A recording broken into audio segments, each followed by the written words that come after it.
Lisa, supper. Zoya summoned her daughter from the kitchen, but she received no response, no movement. What do you intend to do with her? She's wearing her headphones again and can't hear a thing. Zoya entered her daughter's room resolutely. Well, well, you're on the phone again. Zoya removed the earbud from her daughter's ear. From astonishment, Lisa flinched and didn't immediately think to shield the phone screen from her mother's view. Are you texting with that person again? He has a negative influence on you, distracts you from your studies, and it's your final year. Exams are not tomorrow. Lisa stretched out apologetically, removed the earbud from the second ear, and turned off the phone.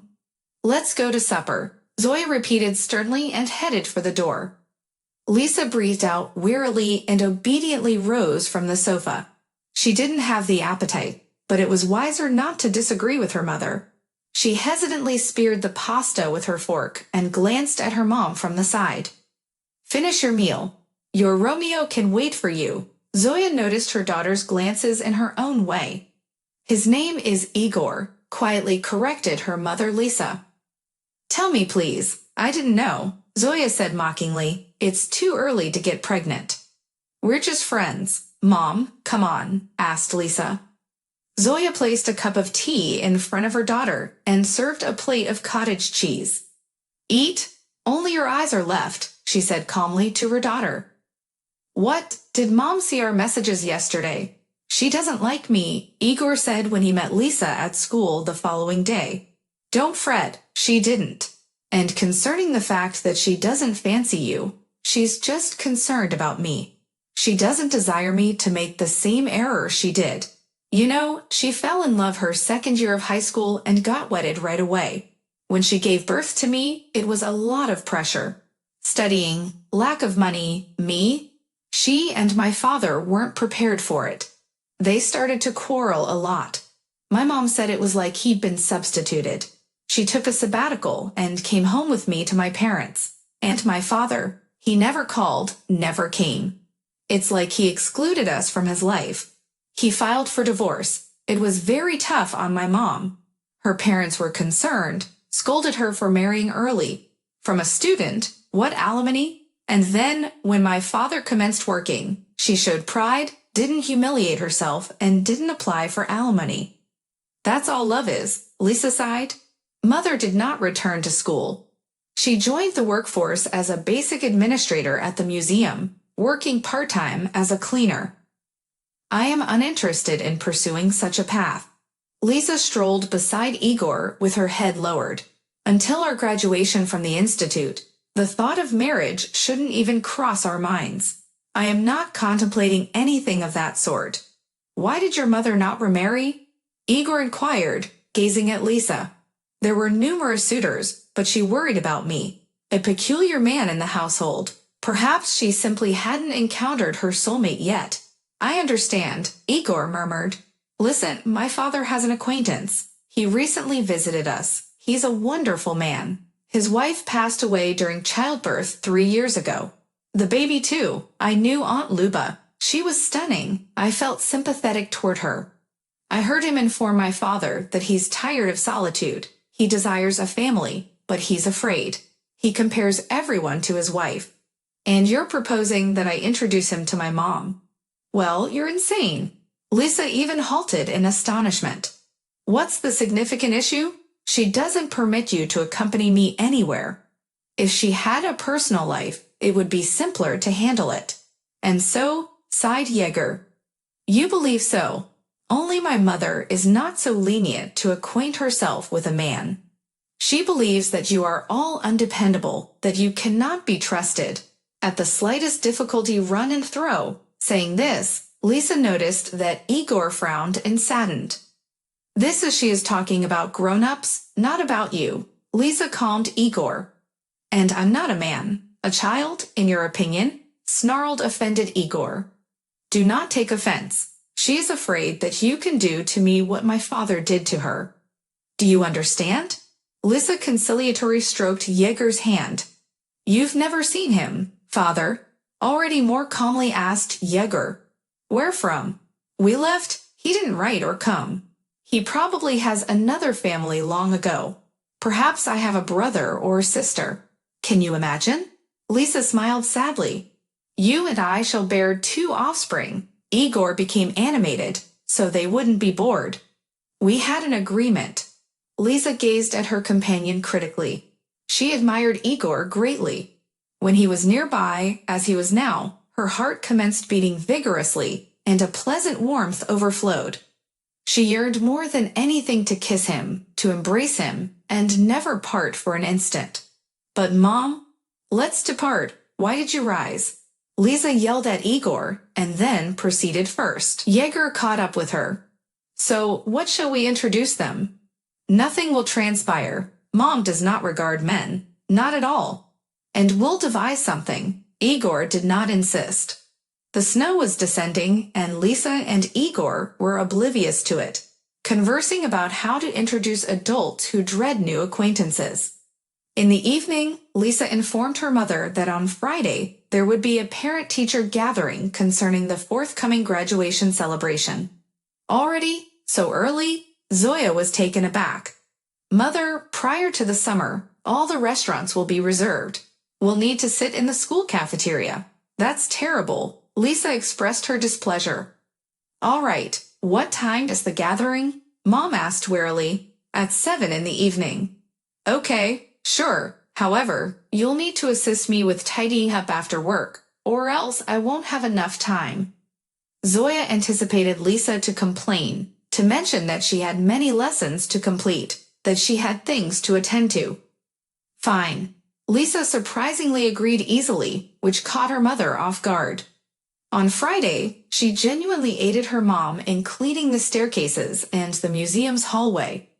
As she approached the school, Zoya noticed lights in several windows on the 2nd floor. She entered the vacant building and proceeded to ascend to the 2nd floor. Her footsteps echoed in the hush of the empty hallways. Suddenly, Zoya heard someone's footsteps trailing behind her. She looked back. A man was hastily following her. Hold on, can you tell me where the 12th office is? He shouted to her. Zoya paused, anticipating his arrival. Zoya, you? The gentleman halted a few paces away. Zoya was speechless with astonishment. In the gentleman, she recognized Alexei, her former spouse, Lisa's father. Are you also headed to the gathering? Do any of your children attend the same class as my Lisa? Zoya suddenly couldn't catch her breath. No, a friend's son. He and his wife are on duty, doctors. They asked me to come, or rather, I volunteered myself for nothing. Zoya was about to proceed further down the hallway when Alexei's voice intercepted her. So your daughter is already in her final year? Yes, our daughter studies here. Or have you forgotten that you and I have a daughter? Zoya sarcastically remarked. I haven't forgotten, only, Alexei hesitated. I'm not sure it's my daughter. Oh, really? Zoya gasped. Can you recall Lenka Smirnova? Fine, she mentioned that she spotted you together. With that, what's his name? Tulik, and that it wasn't my baby. I was going crazy at that moment. I was prepared to eliminate you. Remember how we fought? Alexei was so passionate. Are you sincere now? Why didn't you inquire with me? The fool in love with you told falsehoods about me, and you believed them?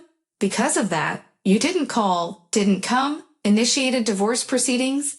I haven't seen you for 17 years, and I never wish to see you again. Zoya shouted and ran away.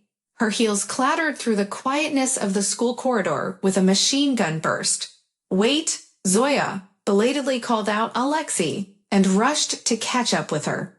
But Zoya didn't want to converse with him, pushed him away. She came home with her eyes crimson and swollen with tears. Mom, why are you so early? Wasn't there a meeting? Lisa got concerned. Put the kettle on, Zoya only said, and closed herself in the bathroom. I informed you it wouldn't function. Something has gone awry. Mom's weeping. Arrived home too rapidly. What to accomplish? Lisa inscribed a communication to Igor. Mom entered the kitchen. She had already altered her attire and tidied up. So, what about the gathering? Lisa inquired once more. Mom took a few sips of potent tea before responding. I don't know. I encountered your father. Zoya sipped once more, the cup in her hand trembling. Father? Here? Lisa widened her eyes in astonishment. Yes, here. It turns out he assumed you weren't his daughter all these years. Zoya sobbed with indignation. No, I can't believe you'd consider such a notion. I'd never see him again. Everything. I do not wish to converse about him. After tea, Lisa proceeded to her chamber and inscribed to Igor. Mom revealed that she encountered my father. It's insane. Late in the evening, a bell rang in the apartment. Zoya went to unlock the door. You? Why are you here? Leave. Lisa heard her mother's frightened voice. She exited her chamber, observed some gentlemen in the corridor and Jaeger behind his back. Her heart worried and, at the same time, happily leaked in her chest. Zoya, please pay attention to me, the gentleman said. I don't wish to hear anything. You never phoned me once when I departed. You have not been concerned about us all these years. Go away. Zoe's voice turned into a scream. Listen to me, the gentleman shouted as well. Yes, I was a fool. But I was so envious of you that one drop of a lie was enough to make me believe it, the gentleman expressed in a hushed voice. Allow me to guess. You married Smirnova. I knew it, Zoya laughed hysterically. We separated after 6 months. I didn't love her. It's my fault. I'm sorry. A man noticed Lisa. She's so mature. I don't comprehend anything. Uncle Lyosha, are you Lisa's father? Igor asked. It appears so. I've been denying it all my life. How can I rectify it? Zoya, Lisa nearly wept. There's simply no such thing as happenstance. Her mom spoke ill of her father. And there he stood, facing her, and she didn't know how to feel about him. She listened to herself and felt more content than upset. All the more so because he looked quite respectable. You could even call him handsome. But Mom was right. He hadn't been in her life for 17 years. He wasn't interested, didn't want to know anything about her. It's so simple for you. Let's try to remedy it. Zoya taunted Alexei. You penned such a letter to me. I'm speechless. How dare you come here? Why are we lingering in the hallway? Lisa intervened. Let's go to the kitchen. There we'll converse. She gently touched her mother's shoulder. Zoya abruptly pulled away, dropping her hand. Don't meddle, Lisa. We're not going anywhere. You think it's easy to forgive those 17 years? It's time for him to leave. Zoya went to the door and swung it open. Go away. I did not pen any correspondences to you.